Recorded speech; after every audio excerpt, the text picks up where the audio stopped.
নমস্কার, কেমন আছো সবাই? হাউস ড্রামার নতুন আরেকটি ভিডিওতে আপনাদের সকলকে জানাই স্বাগত।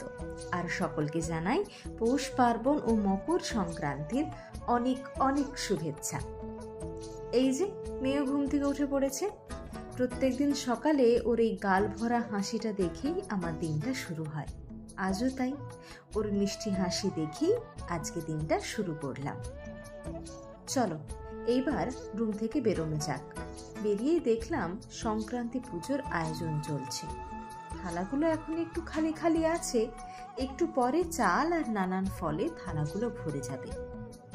মেয়েকে ঘুম পাড়িয়ে ভাবলাম নিজের কাজগুলো ঝটফট করে সেরে ফেলবো, কিন্তু সে আর হলো কই। কিছুক্ষণ পর এসে দেখি মেয়ে ঘুম থেকে উঠে খেলা করছে।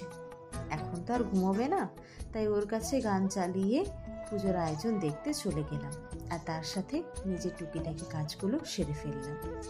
ওই যে বললাম একটু পরেই থালাগুলো ভরে যাবে। এই দেখো, দিদিভাই থালাগুলোকে সুন্দর করে সাজিয়ে ফেলেছে। এইবার তোমাদের হয়তো মনে হতেই পারে এতগুলো থালা কেন? এর কারণ সংক্রান্তি পুজোর দিন আমাদের এখানে যে সমস্ত মন্দিরগুলো রয়েছে প্রত্যেকটি মন্দিরে এইভাবে সাজিয়ে ভগবানের উদ্দেশ্যে দিয়ে আসা হয়, তাই এত আয়োজন। যাই হোক, এইদিকে পুজোর জোগাড় হোক, আমি একটু গিয়ে দেখে আসি মা কি করছে। ও, মা এখানে মকর চাল তৈরির জন্য চাল বেটে নিচ্ছে। আমিও এরই ফাঁকে মেয়েকে ছাদে নিয়ে গিয়ে স্নান করিয়ে নিলাম।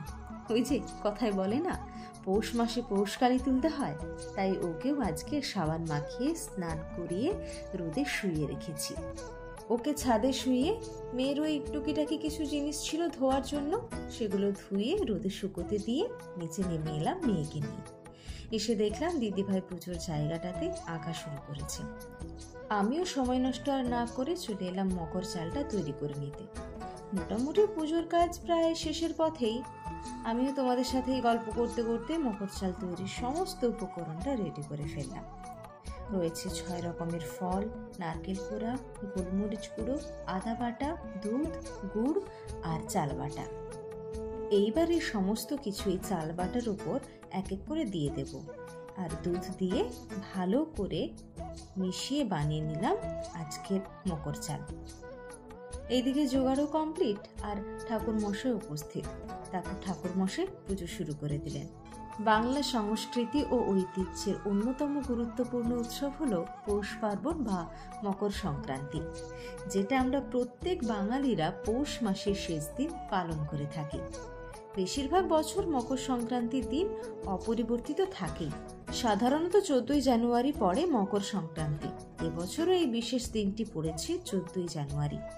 তবে আমরা অনেকেই জানি না এই সংক্রান্তি কথাটির অর্থ। সংক্রান্তি কথাটির অর্থ গমন করা। নিজ কক্ষপথ থেকে সূর্যের মকর রাশিতে প্রবেশ করাকে সংক্রান্তি বলা হয়। আবার নতুন ফসল তোলার উৎসবই মকর সংক্রান্তি। দেশের বিভিন্ন প্রান্তে পালিত হয় মকর সংক্রান্তি। এই উৎসবকে নতুন ফসলের মরশুমের প্রথম দিন ও শীতকালের শেষ দিন বলে মনে করা হয়। এই সময় দক্ষিণ 24 পরগনা জেলার সাগরদ্বীপে প্রত্যেক বছর আয়োজন হয় গঙ্গাসাগর মেলা। আবার ভারতের বীরভূমে কেন্দুলি গ্রামে এই দিনটিকেই ঘিরে এক ঐতিহ্যময় জয়দেব মেলা হয়। চলো, এইদিকে পুজো কমপ্লিট হয়ে গেল। এখন এইভাবেই ঠাকুরকে 3 দিন রাখা হবে। তো আজকে আর ভিডিওটা বেশি বড় করছি না, ভিডিওটা এখানেই শেষ করছি। এই ভিডিওটি যদি তোমাদের ভালো লেগে থাকে তাহলে অবশ্যই তোমরা লাইক করো, কমেন্ট করো, শেয়ার করো, আর অবশ্যই সাবস্ক্রাইব করে আমার পাশে থেকো।